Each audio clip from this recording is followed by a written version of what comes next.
He set up the Church of God and Saints in Christ in Lawrence, Kansas, along with various tabernacles that spread across the South, Midwest, and Mid-Atlantic.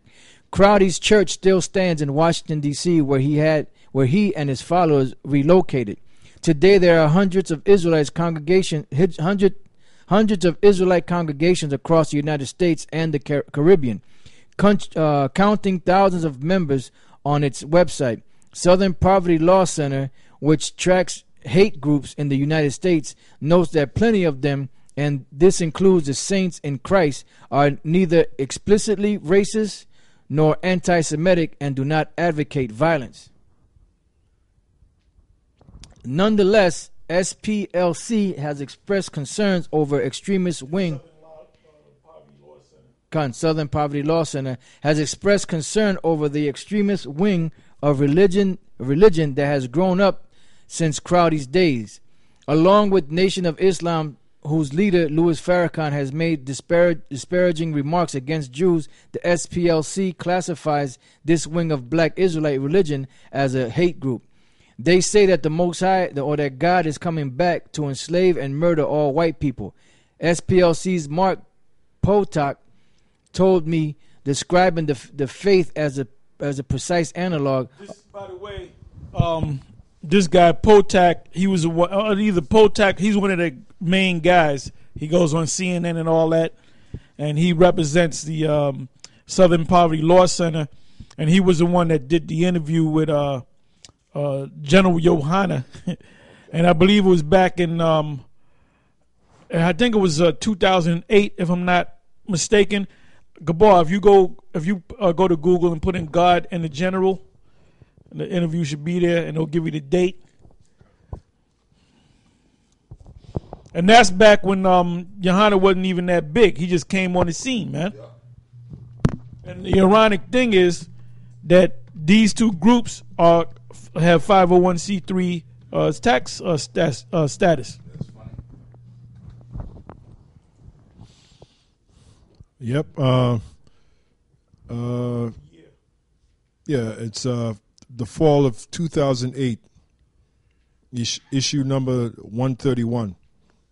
Yeah, it's entitled General Yohana Discusses Black Supremacist Hebrew Israelites. Yeah, well, they originally named it God and the General. Yep. And it's Southern Poverty Law Center. Yep. The fall of 2008. And he wasn't that big, so why did they go out to him? Remember that big campaign about the Israelites? Yeah. And there was no mention of us, man. Yeah. You know? Yeah. So this is all a setup. Yeah. Going back to the article, it says, they say that God is coming back to enslave and murder all white people. SPLC's Mark... Okay. It says, these days, the white supremacist movement as a whole appears neutered and weak. However, lone wolves can still ignite acts of violence.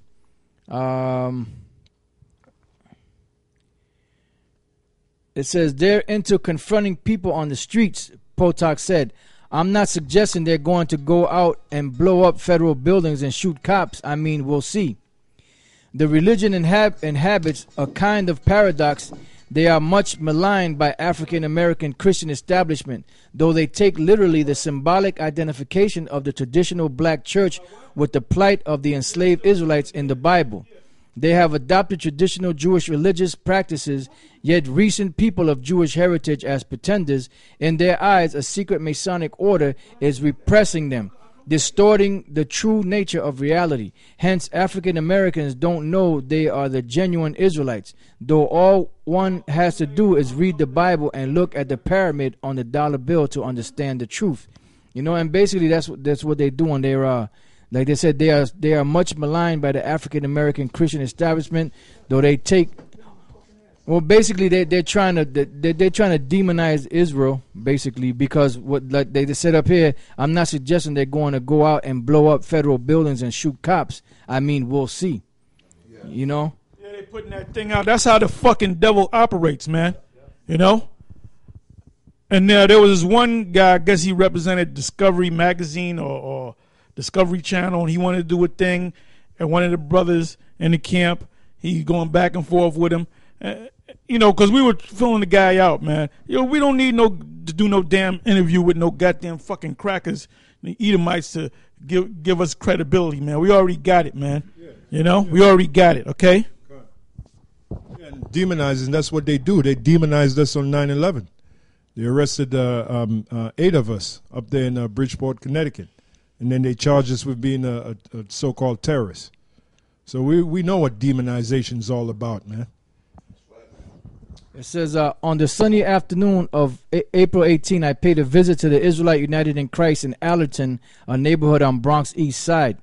It says, a sign at the entryway of their church warned that visitors would be frisked for weapons. However, my God, Israel United in Christ in Allerton. It said a neighborhood on Bronx East Side. Okay, right, con. It says, hold up, now to show you that he's not spiritual and he's not faith-based, he gonna frisk you, man. Yeah. All right? Yeah. He gonna frisk you, man. Now the thing is, we out there on the streets, so we can't frisk nobody, but we ain't gonna frisk nobody, man. Yeah. Well, before you come into the class, we gotta frisk you, man. Yeah. Now that wouldn't, and you guys go to get frisked every week, man. Yeah. And your wives and your children? You gotta, and then the men who are frisking other men, you gotta watch them. What kind of man is that? You gotta feel over your balls and shit.